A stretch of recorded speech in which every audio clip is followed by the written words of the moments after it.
At least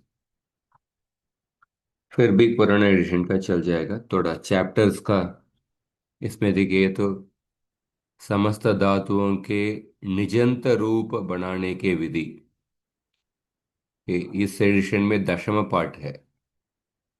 जो latest edition में निजंत रूप बनाने का विधि पांचवा। पांचवा पाठ है। तो इससे एटलीस्ट दिखाने के लिए इजी है। इसे हम देखते हैं। सो निजंत रूप बनाने के विधि। हाँ, निजंत रूप बनाने के विधि निच प्रत्यय, या इसके पहले, सबसे पहले तो क्योंकि नया नया एडिशन में थोड़ा थोड़ा एक्स्ट्रा इंफॉर्मेशन है, थोड़ा एडेड है। सो अब देखिए, निच प्रत्यय तीन सिचुएशन में निच प्रत्यय आता है। पहला है प्रातिपदिकों से निच प्रत्यय लगता है। हम्म। दूसरा, धातु से निच प्रत्यय लगता है। हाँ। सो प्रातिपदिकों से निच प्रत्यय लगता है, धातु से निच प्रत्यय लगता है। धातु से जो निच प्रत्यय लगता है उसके अंदर दो कैटेगरी है, इसलिए कुल मिला के तीन कैटेगरी। तो प्रातिपदिकों से निच प्रत्यय कैसा लगता है उसको जस्ट मैं संक्षेप में बताता हूँ। ये अभी ये तिङंत प्रयोग का विषय नहीं है, पर एटलीस्ट आप याद रख सकते हैं। सो प्रातिपदिकात दात्वर्ते। हाँ, प्रातिपदिक से धातु के अर्थ में निच प्रत्यय लगता है। अलग अलग धातु के अर्थ में। बहुलम इष्टवत च, तत्करोति तदाजष्टे, तेन अतिक्रामति, कर्तृकरणात् धात्वर्ते, आख्यानात् कृतस्तदा तदाचष्टे।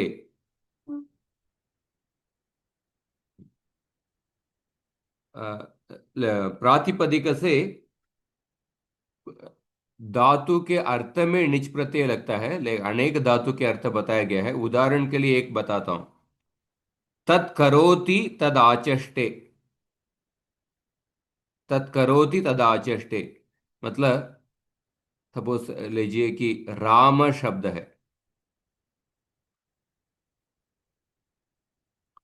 राम शब्द से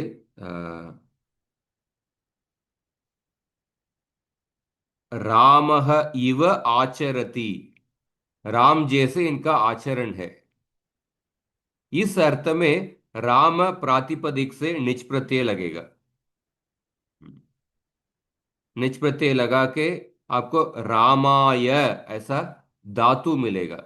उसके बाद वो धातु बनाने के बाद आपको तिङंत तिङंत रूप जोड़ के आपको रूप बनाना है। रामायति, रामायतः, रामायन्ति, रामायसि, रामायतः, रामायत, रामायामि, रामायावः, रामायामः। सो सर प्रातिपदिकों से निच प्रत्यय कुछ स्पेसिफिक अर्थों में धातु बनेगा। जैसे एक प्रसिद्ध है, तत्करोति तदाचष्टे। राम शब्द से रामः इव आचरति, इस तरह। हम्म।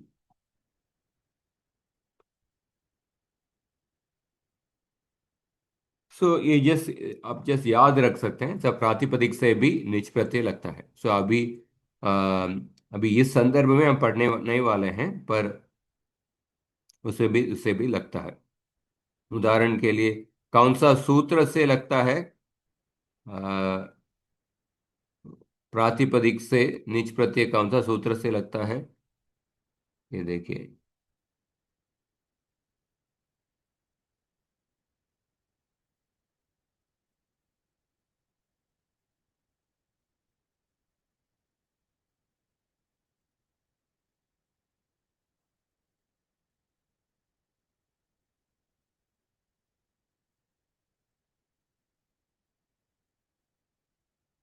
सत्याप। हाँ, ये दो, दो, हाँ। सत्याप पाश रूप वीणा तूल श्लोक सेना लोम त्वच वर्म वर्ण चूर्ण चुरादिभ्यो निच। हाँ, चुरादिगण के धातुओं से निच प्रत्यय लगता है, हम पहले पढ़े हैं। तो वो कौन सा सूत्र से लगता है? इस सूत्र से, चुरादिभ्यो निच। चुरादिगण के धातुओं से निच प्रत्यय लगता है। पर इसी सूत्र में देखिए, इसके पहले क्या क्या बताया गया है। सत्याप पाश रूप वीणा तूल श्लोक सेना लोम त्वच वर्म वर्ण चूर्ण, ये सब प्रातिपदिक है, जो स्पेसिफिक प्रातिपदिक है। इन प्रातिपदिकों से निच प्रत्यय लगता है। हाँ, सत्यादि चूर्ण चुरादिभ्य च निच प्रत्ययो भवति। इसीलिए सत्यापयति, सत्याप ऐसा प्रातिपदिक है। उससे अ, तत्करोति तदा चष्टे, उसके जैसे ही उनका आचरण है उस अर्थ में। सत्यापयति। हाँ, सत्यम आचष्टे, सत्यम आचष्टे, ये सत्य बोलता है और सत्य के अनुसार इनका आचरण लगता है। सत्यापयति। हाँ, अर्थवेद अर्थवद सत्य नामा नामा पुग वक्तव्य। हम्म। तो इस तरफ इन प्रातिपदिकों से निच प्रत्यय लगता है, उसको जस्ट आप याद रख सकते हैं। पर इस सूत्र में जो अंत में है चुरादिभ्यो निच, चुरादिगण के धातुओं से निच प्रत्यय लगता है। हाँ, तो चुरादिगण के धातुओं से निच प्रत्यय लगता है, इसको क्या कहते हैं? स्वार्थे निच या स्वार्थिक निच। मतलब उसी धातु के उसी अर्थ में निच प्रत्यय जोड़ के जो धातु मिलेगा, उसका अर्थ भी वही अर्थ है। निच प्रत्यय जोड़ने से धातु का अर्थ बदलता नहीं है, इसीलिए इसको स्वार्थिक निच कहते हैं। हम्म। और तीसरा निच प्रत्यय है, सभी धातुओं से निच प्रत्यय लगता है, मतलब वादिगण से लेके सभी धातुओं से निच प्रत्यय लगता है।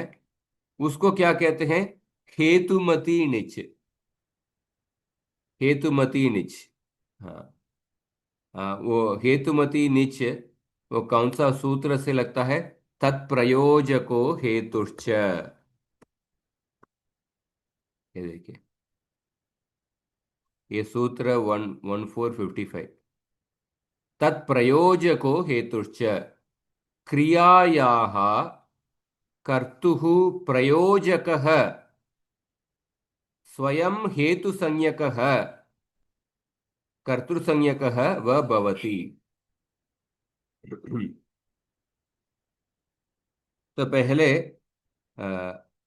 तत्प्रयोजकः, तत्प्रयोजको हेतुश्च। हाँ, तो क्रियायाः कर्तुः कर्तुः प्रयोजकः स्वयं हेतुसंज्ञकः कर्तृसंज्ञकः व भवति।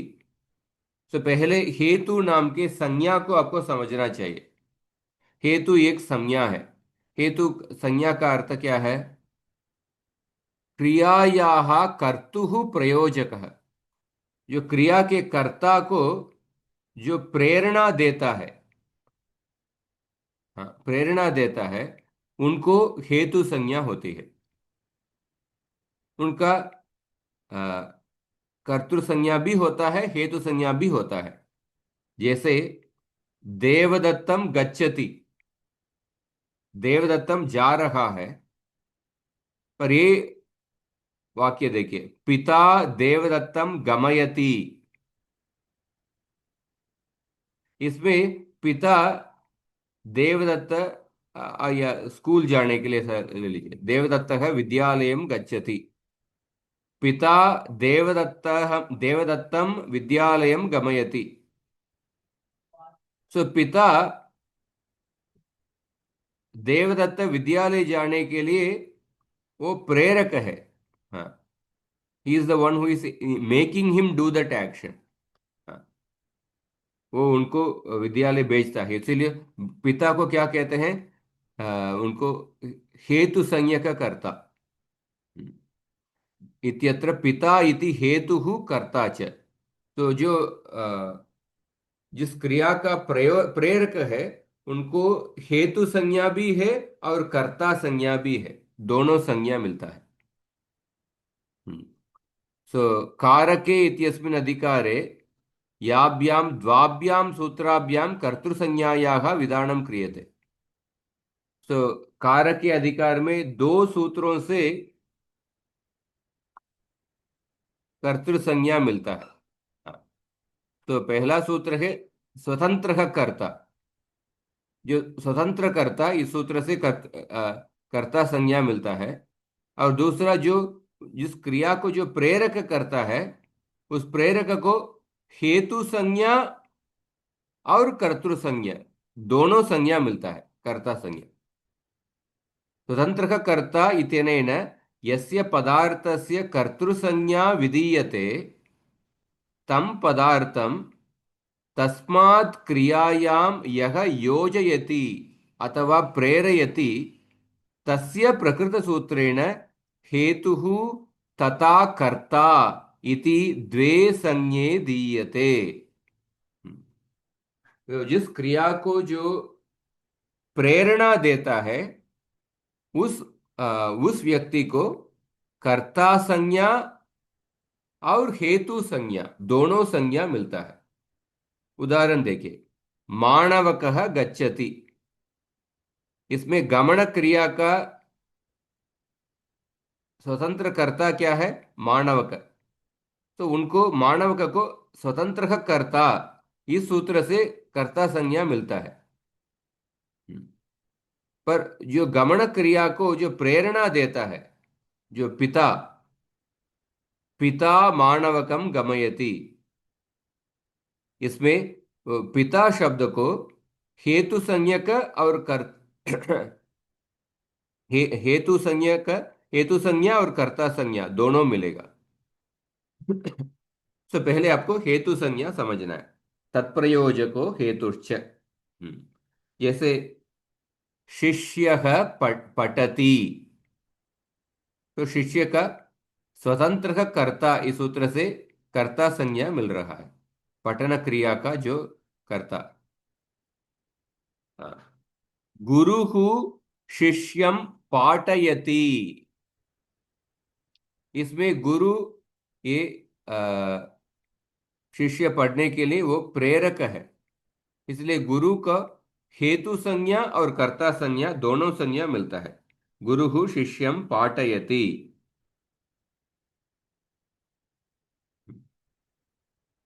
तो तत्प्रयोजको हेतुश्च, ये पहले ये सूत्र समझ रहे हैं। उसके बाद देखिए हेतुमति च।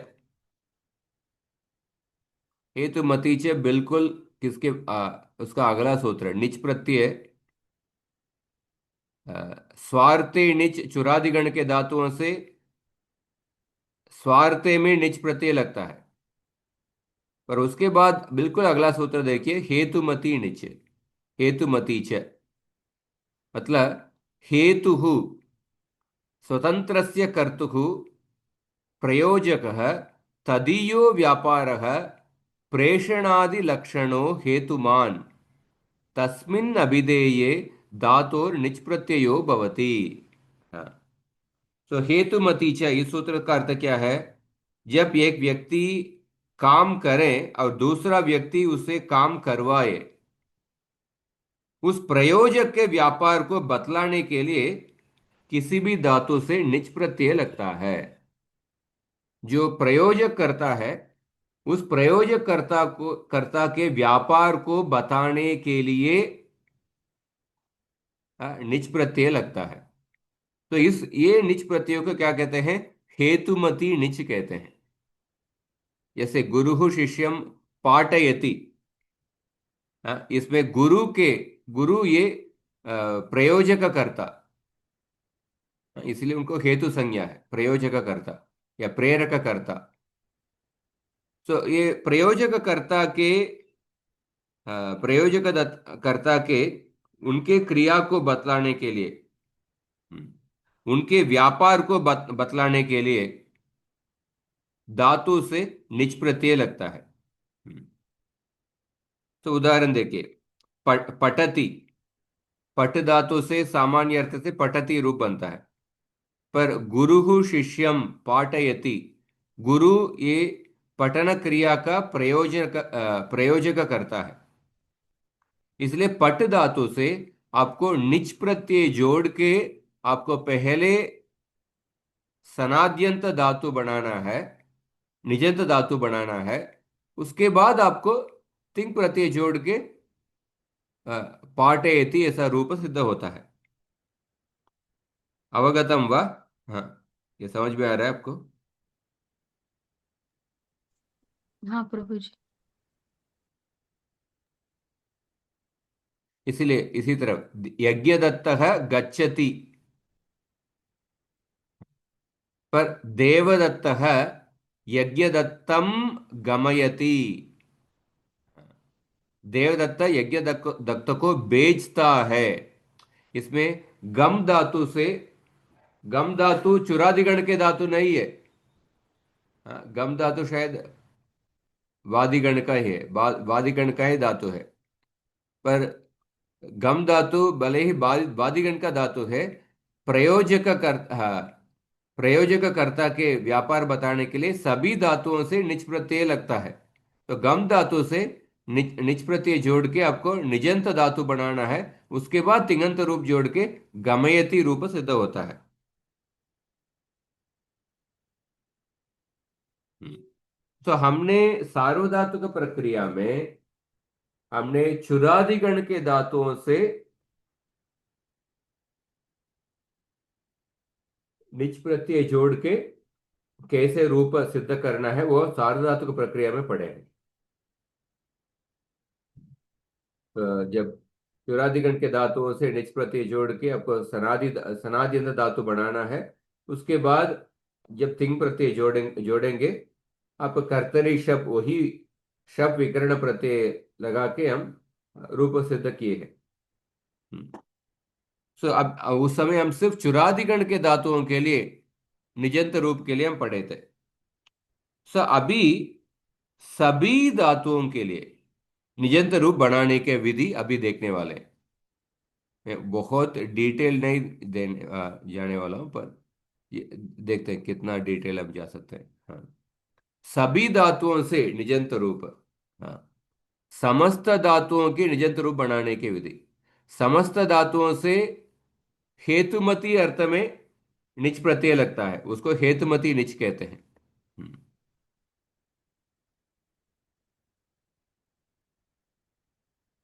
तो काद का अर्थ काना। अगर इसमें निच प्रत्यय लगाएंगे तो क्या होगा? काद प्लस निच, निजंत धातु बनेगा। उसके बाद खादयति, खादयति मतलब खिलाना, खादयति ये रूप बनेगा। हम्म।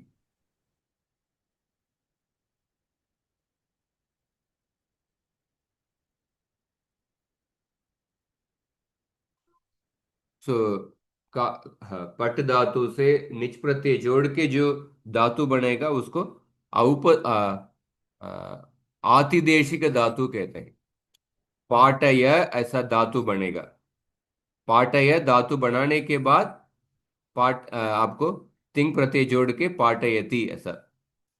सो निच प्रत्यय जोड़ के जो धातु बनता है उसको कौन सा सूत्र से धातु संज्ञा मिलता है? सनाद्यन्तः धातवः।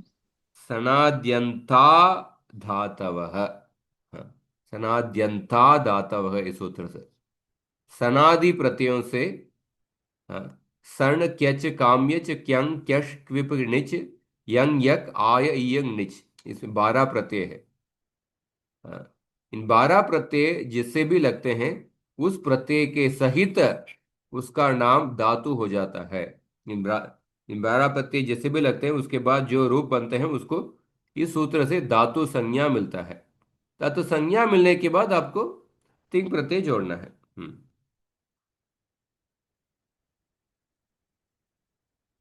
तो पहले, हाँ,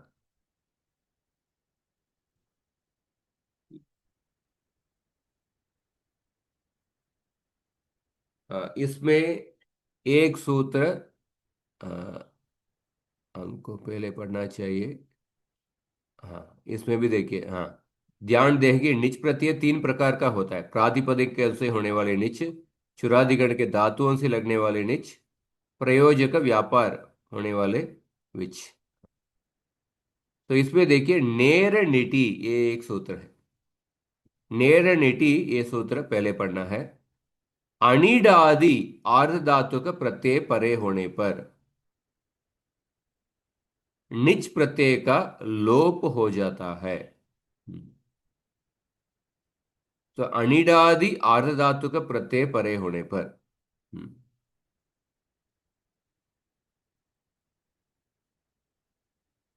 अतः दो निच प्रत्यय होने पर इस सूत्र से पूर्व वाले निच प्रत्यय का लोप कर देना चाहिए। अनिडादि आर्ध धातु का प्रत्यय, तो जो आर्ध धातु का प्रत्यय, जो अनिट प्रत्यय है, वो ऐसे आर्ध धातु का प्रत्यय परे होने पर, हाँ, अनिट मतलब जिसमें इडागम नहीं होता है, तो अनिडादि आर्ध धातु का प्रत्यय परे होने पर जो निच प्रत्यय परे होने पर निच प्रत्यय का लोप हो जाता है। हम्म,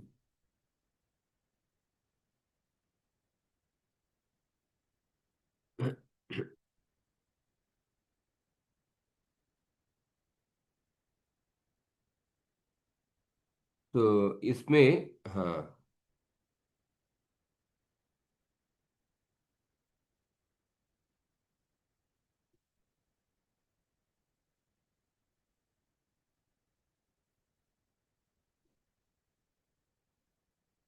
इसमें देखिए, अनिट, हाँ, इस सूत्र का अर्थ, हाँ, सो आर्ध धातु का प्रत्यय परे होने पर मैं कल बताया था, कुछ प्रत्ययों में इडागम लगता है। इडागम लगता है, इडागम। इडागम का सेपरेटली भी हम देखेंगे। पर मैं जस्ट अभी संक्षेप में एक एक सूत्र को मैं बताता हूँ इडागम का। ये सबसे फंडामेंटल, बहुत ही इंपॉर्टेंट सूत्र है इडागम, इडागम का। ये सूत्र देखिए, आर्ध धातु का सेड वलादे है। वलादि आर्ध धातु का प्रत्ययस्य इडागमः भवति। वेरी सिंपल सूत्र। वलादि आर्ध धातु का प्रत्यय को इडागम लगता है। वल प्रत्याहार आप जानते हैं। वल प्रत्याहार में क्या लगता है? हयवरट। हयवरट में वकार से शुरू करना है और अंतिम हल तक। मतलब वलादि आर्ध धातु का प्रत्यय मतलब यकारम बिना, यकार को छोड़ के अन्य सभी हलंत, हलादि, हलादि प्रत्यय, यकार को छोड़ के बाकी सभी व्यंजन आदि में है, उन वलादि आर्धातु प्रत्ययों को इडागम लगता है। हाँ, यकारादि प्रत्यय को छोड़ के। आपको अजादि प्रत्यय को तो, अजादि आर्धातु प्रत्यय को तो इडागम नहीं लगेगा, और यकारादि आर्धातु प्रत्यय को इडागम नहीं लगेगा। और बाकी जो हलादि, यकार को छोड़ के बाकी व्यंजन, बाकी व्यंजनादि आर्धातु के प्रत्ययों को इडागम लगेगा। हम्म।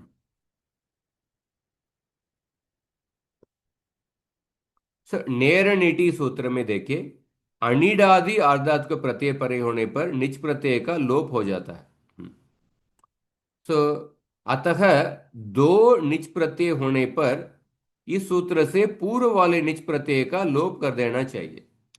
तो अब देखिए, चुरादिगण के धातुओं से निच प्रत्यय स्वार्थिक अर्थ में लगता है।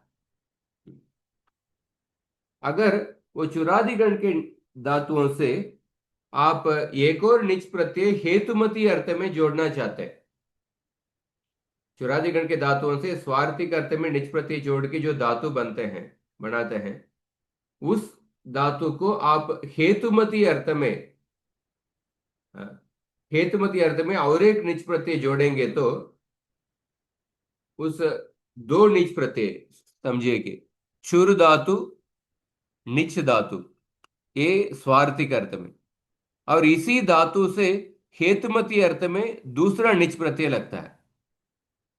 तो इस स्थिति में पूर्व वाले निच प्रत्यय का लोप हो जाएगा। कौन सा सूत्र से? ये नेरनिटी सूत्र से। क्यों? क्योंकि ये निच प्रत्यय तो आर्धधातुक प्रत्यय है। आर्धधातुकम शेषक, ये तिंग और शित से भिन्न है। हाँ, और ये निच प्रत्यय कैसे है? अनिडादि आर्धधातुक प्रत्यय। क्योंकि ये निच प्रत्यय इत्संज्ञा लोप होने के बाद इसका नकार का तो इत्संज्ञा होकर लोप हो जाएगा। ये इकार से शुरू होता है, हाँ, इकार आदि प्रत्यय होगा। तो इसीलिए ये जो इकार से ये जो आर्धात को प्रत्यय से इडागम नहीं लगेगा। क्योंकि इडागम किससे लगता है? आर्ध धातु का सेठ वलादे है, वलादि आर्ध धातु के प्रत्यय से ही इडागम लगता है। पर निच प्रत्यय तो ये वलादि आर्ध धातु के प्रत्यय के अंतर्गत नहीं आता है, इसलिए इससे इडागम नहीं लगेगा। सो ऐसे अनिड इडागम नहीं लगेगा। तो इसीलिए इस प्रत्यय को क्या कहेंगे? अनिडादि आर्धधातुक प्रत्यय, ये अनिट आर्धधातुक प्रत्यय कहेंगे। सो नेरनिटी सूत्र के अनुसार अनिडादि आर्धधातुक प्रत्यय परे होने पर निच प्रत्यय का लोप हो जाता है। तो ये जो पहला निच प्रत्यय, इसका लोप हो जाएगा। इसलिए चूर प्लस निच ऐसा ही लगेगा। इसीलिए आप देखिए, तो चोरयति, जो चोरी करता है उसको भी चोरेती, चोरी करना है उस अर्थ में भी चोरेती ही आएगा। पर जो चोरी करने का प्रेरणा देता है उसको बताने के लिए भी चोरेती ही आएगा। हाँ, चुरु धातु चुरादिगण के धातु है। चुरु धातु से निच प्रत्यय जोड़ के आप चोरेती रूप बना रहे हैं। चोरेती रूप का मतलब क्या है? जो चोरी करना। क्योंकि स्वार्थिक है, स्वार्थिक है निच प्रत्यय में। पर पर इसको आप हेतुमती नीच, जो चोरी करने का प्रेरक देता है, उनके व्यापार को बताने के लिए और एक निज प्रत्यय जोड़ना है। पर जब दूसरा निज प्रत्यय जोड़ेंगे, पहला निज प्रत्यय का लोप हो जाएगा। कौन सा सूत्र से? नेरनिटी, नेरनिटी सूत्र से। क्योंकि निज प्रत्यय अनिट आर्धधातु का प्रत्यय है, आर्धधातु का सेठ बला देगा इस सूत्र के आधार पर। तो इसीलिए पहला निज प्रत्यय लोप हो जाएगा। तो इसीलिए आपको हेतुमती निच के, हेतुमती निच को बताने के लिए भी वही रूप है, शुर धातु और निच प्रत्यय। तो उससे भी आपको चौरेती रूप ही मिलेगा। तो इसलिए आप देख सकते हैं कि अर्थात एक निच प्रत्यय लगकर भी चुर धातु से चौरेती बनेगा, और दो निच प्रत्यय लगने के बाद भी चौरेती ही बनेगा। सो फाइनल रूप स्वार्थिक निच और हेतुमती निच का रूप दोनों ही इसमें समान रहेगा। आपको उस वाक्य के संदर्भ के अनुसार समझना चाहिए कि इधर स्वार्थिक निच है या हेतुमती निच है। अवगतम वा? ये समझ में आ रहा है क्या आपको? हाँ तो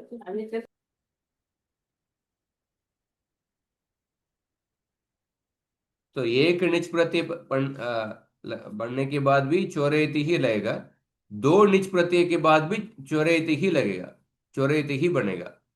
क्योंकि पहला जो निच प्रत्यय वो लोप हो गया नेरनेटी सूत्र से।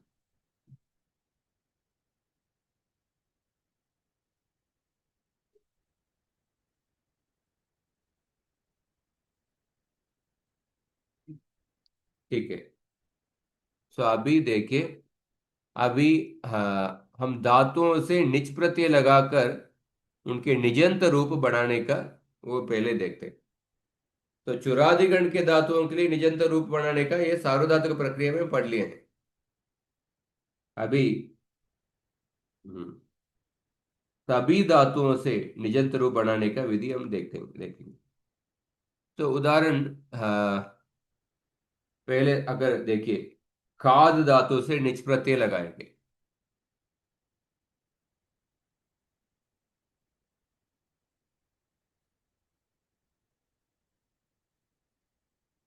ओके, हाँ। तो आपको ये पहला एडिशन है, इस लेटेस्ट एडिशन की मैं बताता हूँ। लेटेस्ट एडिशन में पहले सामान्य, सपोज काद धातु से निच प्रत्यय लगाएंगे। काद धातु से निच प्रत्यय लगाएंगे तो क्या होगा? निच प्रत्यय का तो चूटू से नकार का इत्संज्ञा होके और हलंत्यम से चकार का इत्संज्ञा होके केवल ई बचेगा। तो काद प्लस ई, कादी, ऐसा आतिदेशिक धातु आपको बनेगा। हम्म। तो कादी, इसको सनाद्यंता धाता वगैरह से धातु संज्ञा मिलेगा। उसके बाद खादी, और उसके बाद तिंग प्रत्यय को जोड़ना है। और विकर्ण प्रत्यय क्या आएगा? कर्तरी शब्द। हाँ, उसके बाद सार्वधातु को आर्धातु का यो हो, ऐसा इगंत अंग है इसीलिए गुण होगा। कादय, अ, कादी धातु है, और कादयति ऐसा रूप बनेगा। सार्वधातु का आर्धातु का यो हो, येचो यवा यावः ऐसा बनेगा। इसलिए कादयति, कादयतः, कादयन्ति, कादयसि, कादयतः, कादयत, कादयामि, कादयावः, कादयामः। तो हमने एक और चीज पढ़े थे सार्वधातुक प्रक्रिया में, जो निजंत धातु है, ये परस्मैपदी धातु है, आत्मनेपदी धातु है, या उभयपदी धातु है? कोई बता सकते हैं?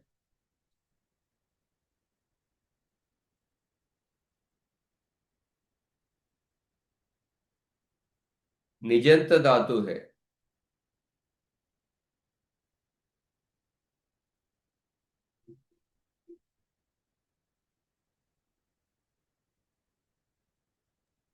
उभयपदी धातु। उभयपदी धातु है। उभयपदी। हाँ। निचेष्ट सूत्रम अध्ययन के हैं, निचेष्ट सूत्र से निजंत धातुओं को आपको उभयपदी मानना है। निचेष्ट सूत्र से, निचेष्ट सूत्र वो स्वरितंगितः कर्तव्यप्राय क्रियाफले, वो सूत्र के बाद आता है। इसलिए आपको खादयेते, कादी धातु से आपको आत्मनेपदी प्रत्यय भी लग सकते हैं। इसलिए कादयेते, सॉरी, कादयते, कादयेते, कादयन्ते, कादयसे, कादयेते, कादयद्वे, कादय, कादये, का, कादयावहे, कादयामहे, ऐसा रूप भी बनेगा। और इसका कादी धातु है, सनादिंद धातु है। इसका लट लकार का तो बता दिए। लोट लकार का कैसे होगा रूप?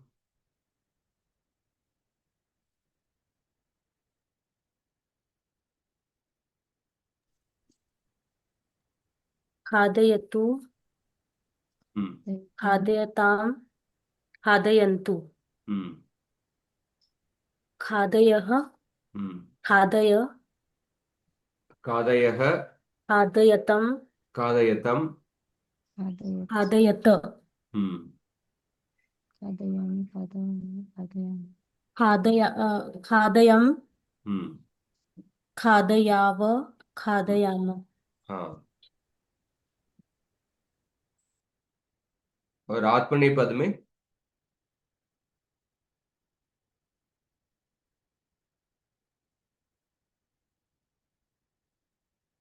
कादयताम, कादयेताम, कादयन्ताम। हाँ।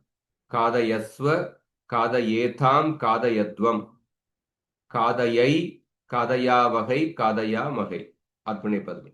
हाँ, ये सब पहले पढ़े हैं। लंग लकार का रूप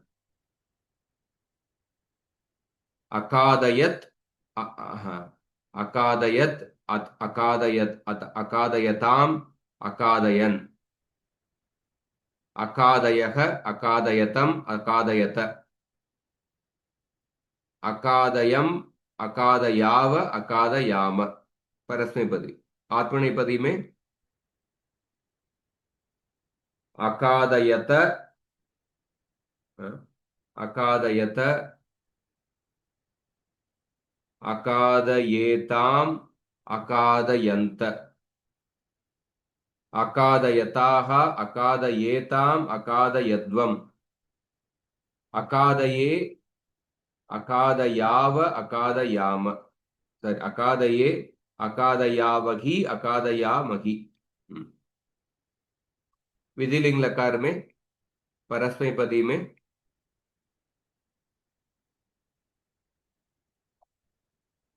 खादयेत खादयेताम खादयेयुः, खादयेहे खादयेतम खादयेत, खादयेयम खादयेव खादयेम। ये सब सार्वधातु का विषय है। हाँ। और आत्मनेपदी में अ, खादयेत खादयेयाताम खादयेरन्, खादयेताः खादयेयाताम खादयेद्वम्, खादयेय खादयेवहि खादयेमहि। ऐसा रूप ये बनेगा। ये ये सामान्य पढ़े हैं। उसके बाद अभी देखिए,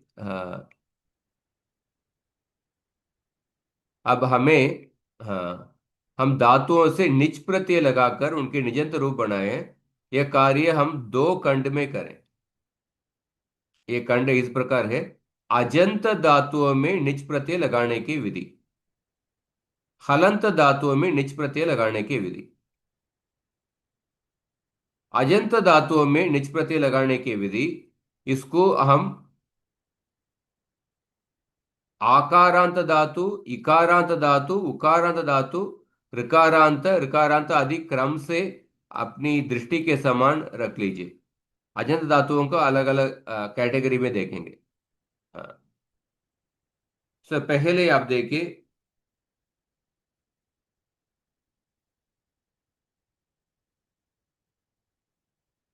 तो लेटेस्ट इसमें अ, निच प्रत्यय परे होने पर जो अंग कार्य वो बताया गया है। 127। 127 में आकारांत धातु का बताया गया। तो इसके अनुसार देखेंगे। आकारांत धातुओं से निच प्रत्यय कैसे लगाए। आकारांत धातुओं से निच प्रत्यय के लिए एक सूत्र है। अर्ति ह्री ब्ली री क्नु क्ष्मा याताम पुंग नौ। इस सूत्र में कुछ स्पेसिफिक धातुओं का नाम बताया गया है और आकारांत धातु भी बताया गया है। अर्ति, अर्ति मतलब ऋ धातु, ह्री धातु, ब्ली धातु, री धातु और क्नुई धातु और क्ष्माई धातु। क्ष्माई तक स्पेसिफिक धातुओं का नाम बताया गया है। उसके बाद देखिए श्माई आताम, आताम मतलब सभी आकारांत धातुओं को पुक आगम होता है। निच प्रत्यय परे होने पर पुक आगम आगम होता है। ये जो पुक आगम, वही हम कौन सा सूत्र से पढ़े हैं। पुगंत लघु पदस्य च। पुगंत लघु पदस्य च के सूत्र अध्ययन करने के समय पुगंत का अभी तक एग्जाम्पल नहीं देखे हैं, वो अभी देखने वाले हैं। पुगंत धातु और उपदा में लघु इक वर्ण, इन धातुओं को सार्वधातु का आर्धातु का प्रत्यय परे होने पर गुण होगा, पुगंत लघु पदस्य च। पर इस सूत्र के संपूर्ण अर्थ, जो पुगंत का एग्जाम्पल हम पहले नहीं पढ़े हैं, तो उसके लिए अब पुक आगम किधर लगता है वो आपको समझना चाहिए कि पुक आगम किधर किससे आएगा। इस सूत्र से आकारांत धातु, हाँ, और इन सब धातुओं को ऋ ह्री ब्ली री, इन धातुओं को निच प्रत्यय परे होने पर इन धातुओं को पुक आगम होता है। सो पुक आगम ये कित आगम है, इसलिए आद्यंतौ टकितौ, ये कित आगम इसलिए स्थानीय के बाद में आएगा। हम्म, इसीलिए देखिए अभी आकारण धातु का उदाहरण देखिए। दा धातु, दा धातु से निच प्रत्यय, हाँ, दा धातु से निच प्रत्यय लगा रहे हैं। हाँ, दा धातु से पहले आपको पुक आगम होगा, पुक आगम होगा तो दा प्लस पुक। हम्म, दापी पहला, दाप, पुक आगम में ककार का एक संज्ञा और पकारोत्तर उकार उच्चारण के लिए है, इसलिए दाप और प्लस ई, दापी, ऐसा आपको आतिदेशिक धातु बनेगा। उसके बाद आपको तिंगंत तिंग प्रत्यय को जोड़ना है। और इसमें देखिए तो दापी धापी ऐसा, इसमें एजंत धातु, तो एजंत धातुओं में निज प्रत्यय कैसे लगाए? एजंत धातुओं में हमने सूत्र पढ़े हैं, आदेच उपदेशे शिति। एक मिनट।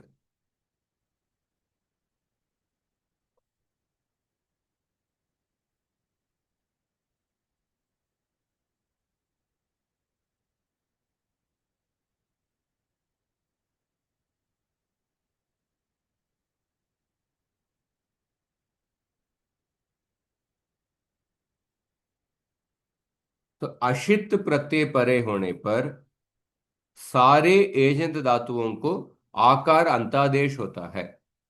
जैसे ग्लई धातु, हम्म, अशित प्रत्यय मतलब शित भिन्न प्रत्यय परे होने पर ग्लई का ग्ला हो जाएगा, म्लाई का म्ला, आकार अंतादेश हो जाएगा। हाँ, सो का सा।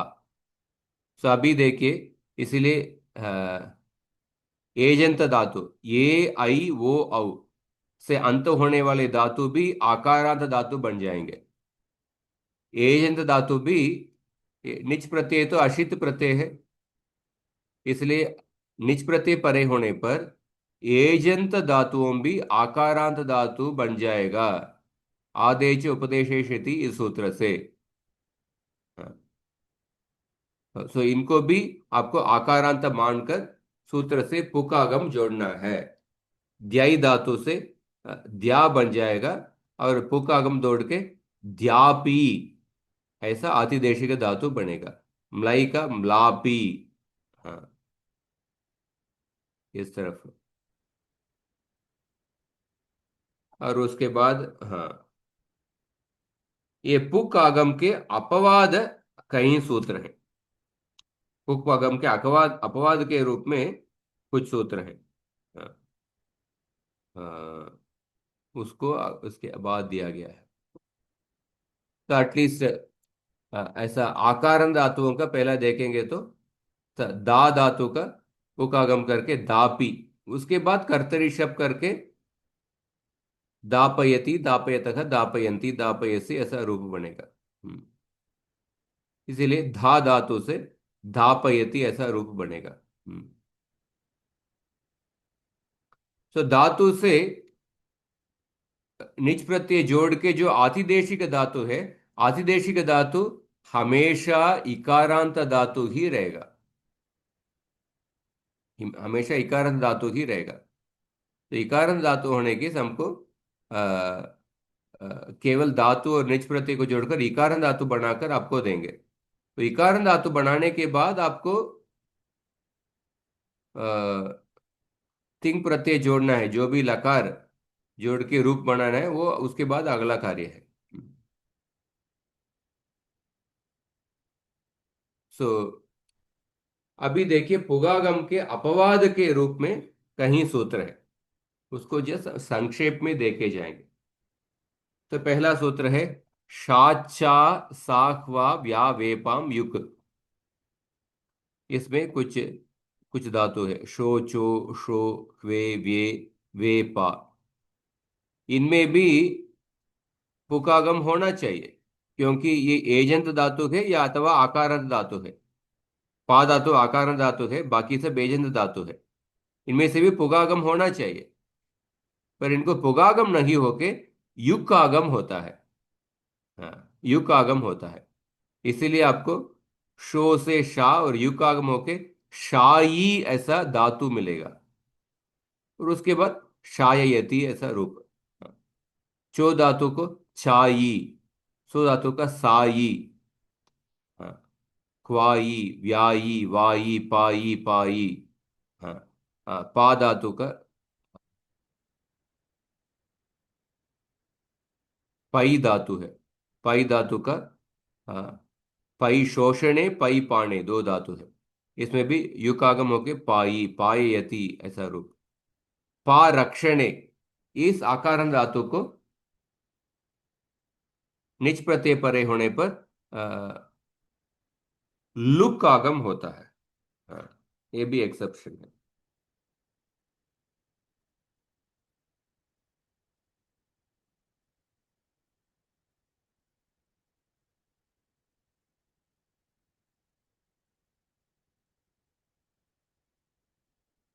तो पा रक्षणे धातु तो पा रक्षणे धातु के लिए निच प्रत्यय परे होने पर लुक का आगम होता है, इसीलिए पाली, और उसका पालयति ऐसा रूप बनेगा। वा धातु से जुक का आगम होता है। हाँ, वो विदुनने जुक ये धातु है। वा धातु का अर्थ यदि विदुनने, इस अर्थ में, विदुनने अर्थ मतलब इसका धातु का अर्थ यदि हवा जलना, कंपाना, इस अर्थ होगा तो इससे जुक आगम होगा, इसलिए वाजी ऐसा धातु धातु बनेगा, उसका वाजयती रूप। अन्य अर्थ में पुक आगम ही रहेगा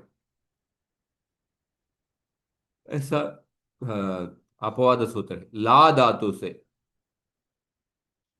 लीलोर नुग लुका वन्यतरस्याम स्नेह निपातने। स्नेह निपातन अर्थात स्नेह निपातन मतलब घी पिघलाना आदि अर्थ में ला धातु को लुक का आगम विकल्प से होता है, इसलिए एक पक्ष में लाली रूप बनेगा, दूसरा पक्ष में पुगागम होके लापी। हाँ, लालयति और लापयति ऐसा।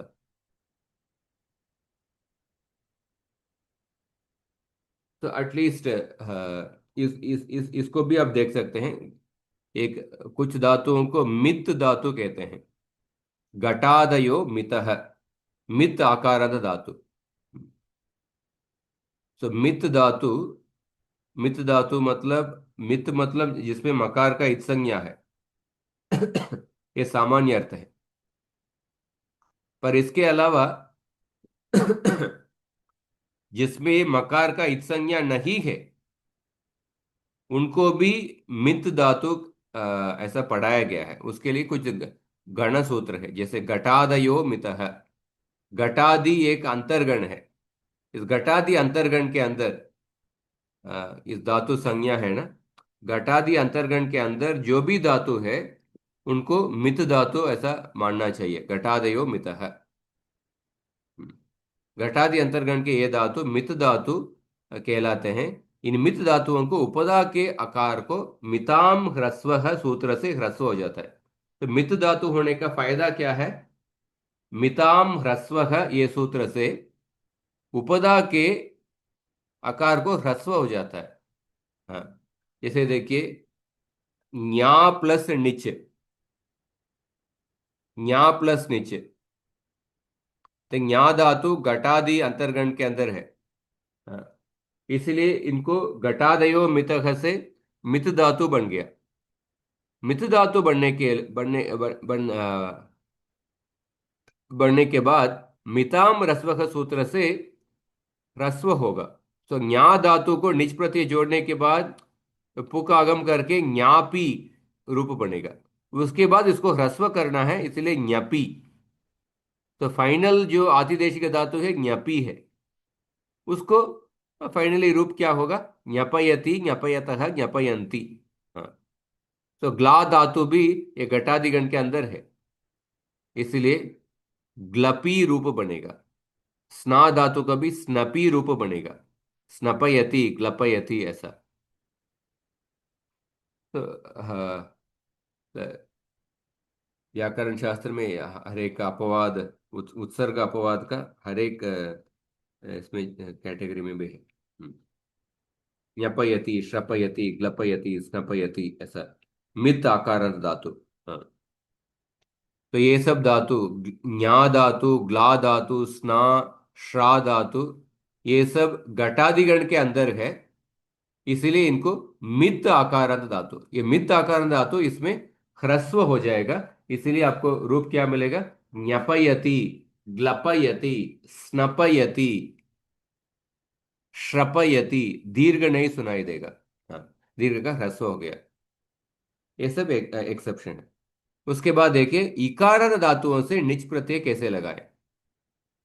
जब इकारांत धातु से निच प्रत्यय लगाएंगे, आपको अचोंग नीति सूत्र आएगा।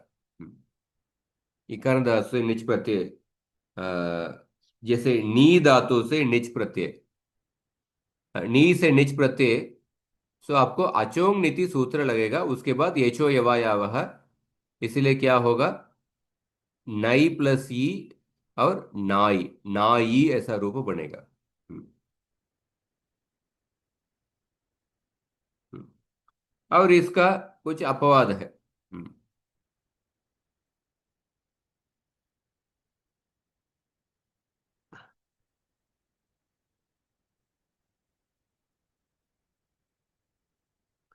क्रीं जीनाम नौ। क्रीं जीनाम नौ।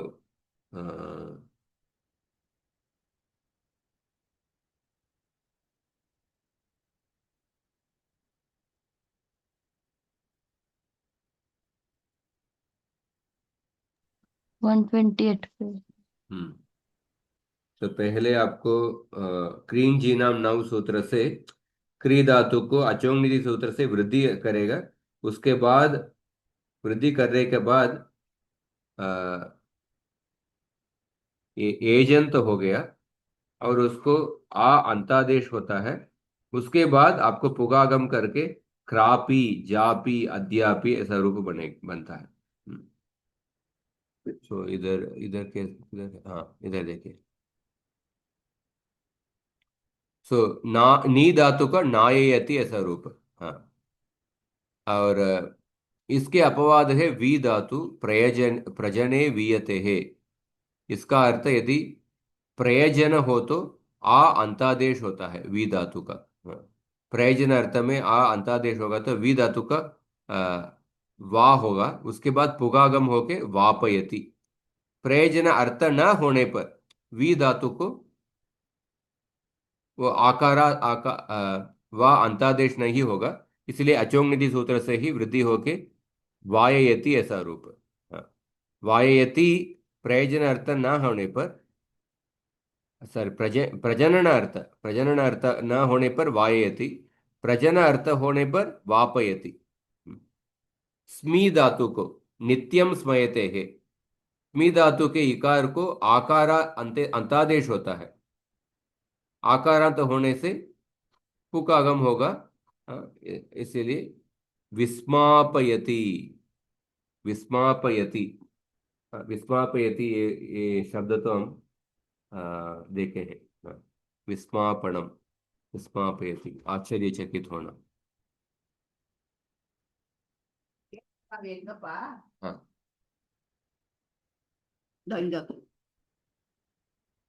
और क्रीं जी नाम नव, तीन धातु देखिए, क्री धातु, जी धातु और आदि धातु।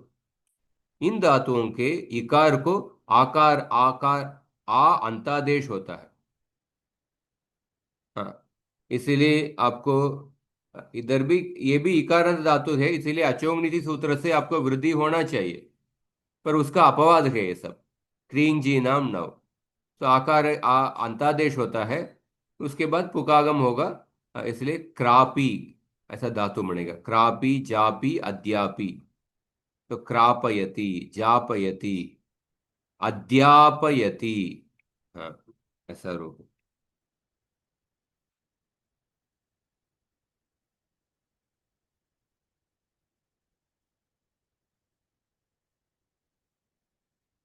इसको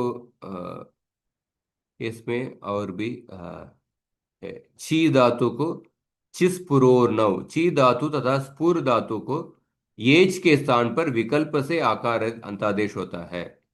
ची धातु को अ, आ आदेश होने पर क्या होगा? चा, चापी रूप चापयति। आ आदेश ना होने पर अचोग नीति सूत्र से वृद्धि होके उसके बाद एचो यवायव, छाययति चापयति, ऐसा दो रूप बनता है। ध्यान दीजिए कि ची धातु दो है, एक स्वादिगण में है, दूसरा चुरादिगण में है। एक है स्वादिगण के ची धातु से चापयति छाययति रूप बनता है। चुरादिगण के ची धातु से ये एक गण सूत्र से मित हो जाता है, इसलिए इसमें मिताम ह्रस्व सूत्र रखे चपयति चयेति रूप बनते हैं। हाँ, चुरादिगण के धातु को एक गण सूत्र से मित धातु हो जाता है। जब मित धातु हो जाएगा, मिताम ह्रस्व का सूत्र से ह्रस्व हो जाएगा, इसलिए चपयति चयेति ऐसा रूप बनते हैं। उसके बाद देखिए भी धातु। तो अपवाद बताया गया। सो नॉर्मली इकारांत इकारांत धातु के लिए अचोंग नीति वही मार्ग है, वृद्धि करके आपको एचो यवायवह करके ऐसा वही मार्ग है। पर इकारांत इकारांत धातु के जो अपवाद है ये लिस्ट में बताया गया है। किन केस में जो इकारांत धातु आकारांत हो जाएगा, आकारांत अंतादेश हो जाता है, या उसके बारे में बताया गया। तो 20 प्योर हेतु बये, प्रयोजक कर्ता से बय होने पर भी धातु तथा स्मी धातु से आत्मनेय पद होता है। तो बी धातु को आ आदेश होने पर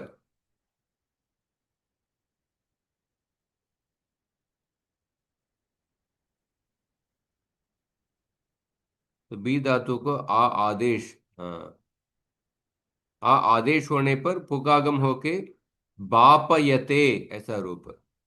बी धातु को आ आदेश न होने पर, हाँ, बियो हेतु बये शुक, हाँ, जब कर्ता से बय हो और आत्व न हो तब बी धातु से शुक का आगम होता है। इसलिए बी धातु से शुक आगम होके बीशी और बीषयते ऐसा रूप बनेगा। तो बी धातु का एक थोड़ा विशेष स्थिति है। बी धातु का प्रयोजक कर्ता से बय होने पर, निज प्रत्यय परे होने पर बी धातु के येच के स्थान पर विकल्प से आ आदेश होता है, इसलिए दो रूप बापयते और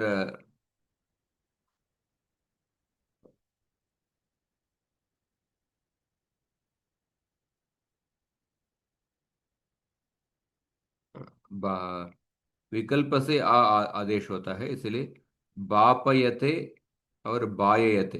हम्म, दो।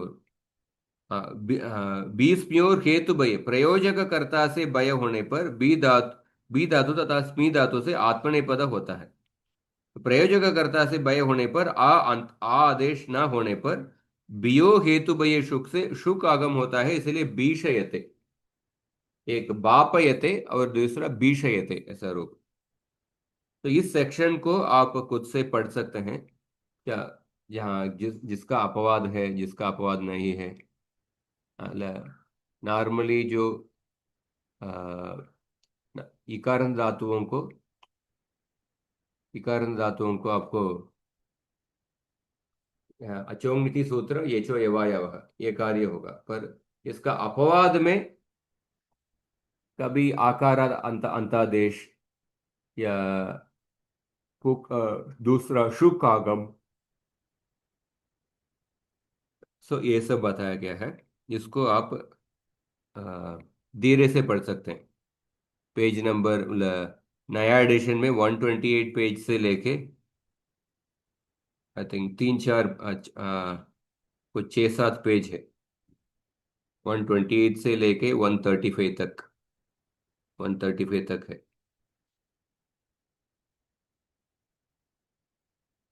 उकारांत धातुओं से निच प्रत्यय, ऋकारांत धातुओं से नृत प्रत्यय, और उसका अपवाद, अपवाद में क्या है वो सब बताएंगे। तो इस तरफ सभी धातुओं से निजंत रूप बनाने का विधि। हाँ, ये निच प्रत्यय आर्ध धातु का प्रत्यय है, पर ये जो निच प्रत्यय है वलादि आर्ध धातु का प्रत्यय नहीं है, इसीलिए इधर इडागम का चिंतन करने का जरूरत ही नहीं है, क्योंकि वलादि आर्ध धातु का प्रत्यय से ही इडागम लगता है। आर्ध धातु का सेठ वलादे है। हाँ, इसलिए वो इडागम का भाग इधर आएगा ही नहीं। हाँ, तो इसीलिए नया एडिशन में इडागम का चैप्टर इसके बाद रखा गया।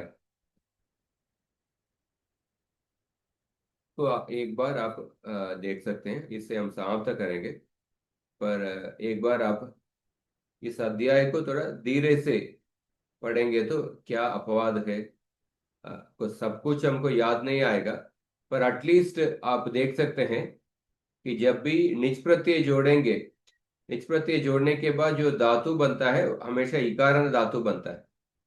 हाँ, और उसके बाद हम कर्तरी शब्द वगैरह करेंगे, हम उसके बाद जो भी तिंग प्रत्यय लकार को जोड़ेंगे।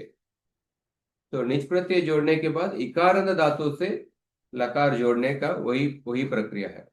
तो इस ये जो अध्याय में निज प्रत्यय जोड़ने के बाद जो आतिदेशिक धातु बनता है वही दिखाया गया है। उसके बाद उस आतिदेशिक धातु से लट लकार या लोट लकार या लिट लकार या लृट लकार, उसका प्रक्रिया वो लृट लकार या लुट लकार या लोट लकार उस प्रक्रिया के अनुसार रहेगा।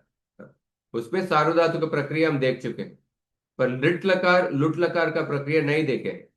पर निज प्रत्यय जोड़ने के बाद हमको कौन सा इकार और धातु बनेगा उसके लिए ये जो अध्याय है। जब निज प्रत्यय जोड़ने के बाद जो निज प्रत्यय जोड़ के जो आतिदेशिक धातु बनाना है उसके लिए ही काफी रूल्स और एक्सेप्शन है। जब आकार धातु है उसमें आपको पुगागम करना है। अर्थी क्ली व्री क्नु ईक्ष्मा यातम पुंगनो। हाँ, आकार धातु और एजंत धातु में पुगागम लगता है, और कुछ किस किस केस में वो पुगागम का एक्सेप्शन है। पुगागम के बिना युक आगम, हाँ, या शुक आगम, ऐसा अन्य आगम, उसका एक्सेप्शन भी बताया गया। और इकार धातु से निच प्रत्यय जोड़ने के बाद नॉर्मली अचोंगिति सूत्र से वृद्धि होगा, पर उसका अपवाद क्या क्या है। उकार धातु से निच प्रत्यय जोड़ने के बाद नॉर्मली अचोंगिति से वृद्धि होगा, पर उसका अपवाद क्या है। अपवाद आप देखेंगे तो उकार धातु का उसका अपवाद भी बताया गया। फॉर एग्जाम्पल उकारांत धातु, हाँ, उकारांत धातु को निच प्रत्यय कैसे लगाए। भू धातु को अचोंग नीति होगा, बहु होगा, बहु प्लस ही एचो यवायावह बावी, भावयति, लावयति, पावयति, द्रावयति। और इसके अपवाद क्या है। धू धातु, दूई प्रियो नुक वक्तव्य है। प्री दू धातुओं को नुक का आगम होता है,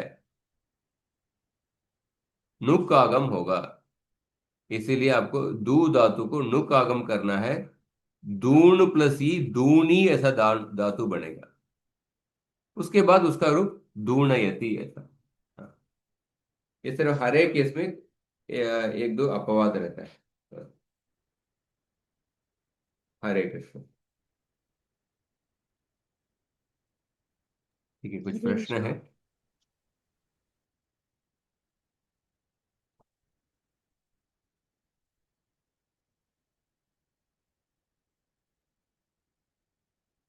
कि समाप्त करेंगे। हाँ, ये थोड़ा बहुत ही ज्यादा इंफॉर्मेशन ऐसा लग रहा होगा, पर एटलीस्ट आज का संक्षेप में देखेंगे तो निच प्रत्यय तीन स्थिति में प्रातिपदिक से लगता है, और स्वार्थिक निच और हेतुमति निच। उसमें हेतु संज्ञा हम पहले पढ़े थे, हेतु तत्प्रयोजको हेतुश्च, इस सूत्र से हेतु संज्ञा प्रयोजक कर्ता के लिए हेतु संज्ञा और कर्ता संज्ञा दोनों मिलता है, और प्रयोजक कर्ता के व्यापार को बताने के लिए हेतुमती च, इस सूत्र से निच प्रत्यय जोड़ते हैं। हाँ, तो प्रयोजक कर्ता के व्यापार को बताने के लिए हम चुरादिगण के धातु तो स्वार्थी के निच में आता है, स्वार्थी अर्थ में, उसका तो हम पहले पढ़ चुके हैं। पर प्रयोजक कर्ता के व्यापार, ये तो सभी धातुओं से निच प्रत्यय हेतुमती, हेतु के अर्थ में आ सकता है। तो उसके लिए सभी धातुओं से निच प्रत्यय जोड़ने में कैसे हमको आदिदेशी का धातु बनाना है, उसके लिए सबसे पहले हमने आकारांत धातुओं से पुक आगम होगा। उसके लिए सूत्र पढ़े थे, अर्ति ह्री व्ली री नोई क्ष्मा याताम पुंगन, सम स्पेसिफिक डेटा ऑफ धातुस और आल्सो आकारांत धातु से पुक आगम होगा। और उसका एक्सेप्शन वो देखे थे, इस तरह हमने पढ़े हैं। ठीक है, उसके अंदर भी कुछ घटादि धातुओं को मित मानना है, घटादयो मित है। जब मित धातु होता है उनको मिताम रस्व से रस्व हो जाता है, इसलिए ञपयति आकार धातु है पर फिर भी वो घटादिगण के अंदर है, उसमें ह्रस्व होके ञपयति ऐसा रूप बनता है। ठीक है। हाँ, हम समाप्त करते हैं। ऐ उन ऋल ऋ ये ओम ऐ औच हयवरट लण यमगणनम झबै घटदश कपै शशसर हल इति माहेश्वराणि सूत्राणि। धन्यवाद प्रभु जी। हरे कृष्ण। धन्यवाद प्रभु जी। हाँ, नहीं।